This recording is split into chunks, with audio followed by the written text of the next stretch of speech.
For further analysis, we're joined from Cairo by Al-Ahram managing editor, Mohammed Azzuddin. Thank you, sir, for joining us here on Qnews. Firstly, sir, let's start off by asking, how do you view the statements of the Egyptian foreign minister and his Qatari counterpart when it comes to the Gaza ceasefire agreement?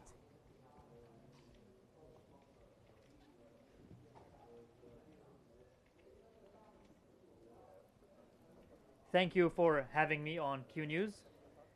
These statements issued by the Egyptian Foreign Minister Badr Abdulati, it indicates that Egypt and Qatar hold a firm stance on stopping the ongoing genocide, and that they aim to push towards a ceasefire and maybe a permanent stoppage of the aggressions.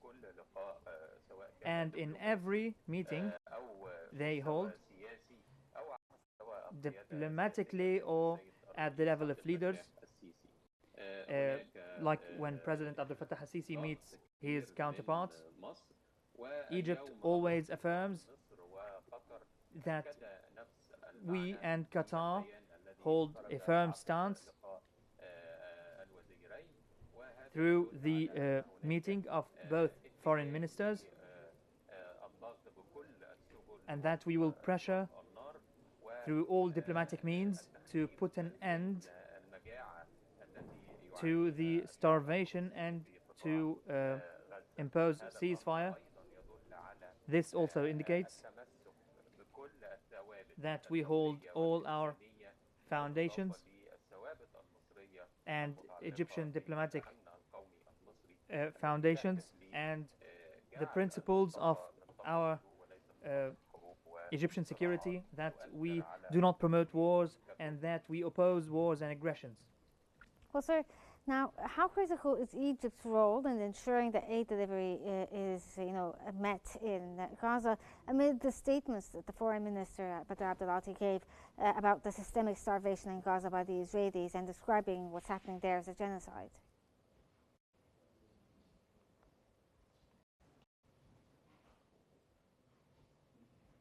Yes, of course.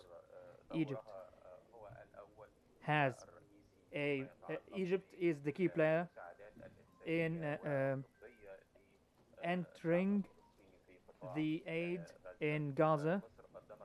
Egypt contributed about 80% or 3/4 of the aid that flowed into Gaza. All who oppose the planned and systematic decapitation conducted by Israel against the Palestinians.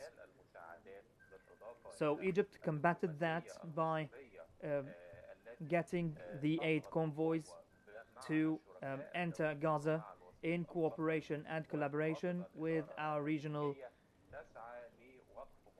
with other regional states, to put an end to the suffering of Palestinians who suffer starvation at the hands of the Israeli occupation, all under the guise of combating Hamas. So negotiations, the Israelis always evade and escape from negotiations, so that the Israeli regime or the cabinet to put plans in motion in order to cut more lands from Palestine and annex it and control it. They want to control the West Bank, so Egypt's role is pivotal in opposing this and into stopping the war. Also, we are contributing in the flows of aid convoys entering Gaza. Well, sir, you spoke about Israel evading the ceasefire negotiations. Now, with the coordinated efforts between Egypt, Qatar, as well as U.S., could this somehow lead to some sort of concrete measures like sanctions or binding UN resolutions against the Israelis, or will the U.S. continue to give them blanket immunity for whatever they want to do?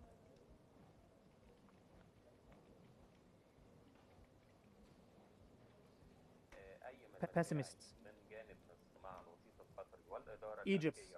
Egypt as an intermediary with Qatar and the United States, we are willing to push for the ceasefire. So these efforts must be looked upon in favor, because Israel is always holding an evasive stance and trying to implement an agenda, forcefully implement an agenda on the ground to occupy Gaza.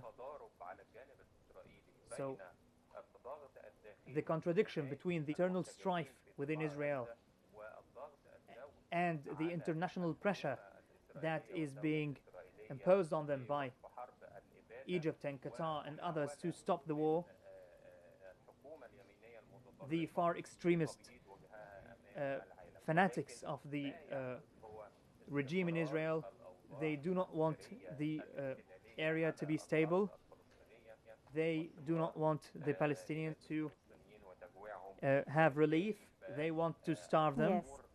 Well, sir, your point is clear there about the situation in Gaza, but thank you so much for your insights. That was Mohammed Izzeddin from Cairo, Al-Ahram editor.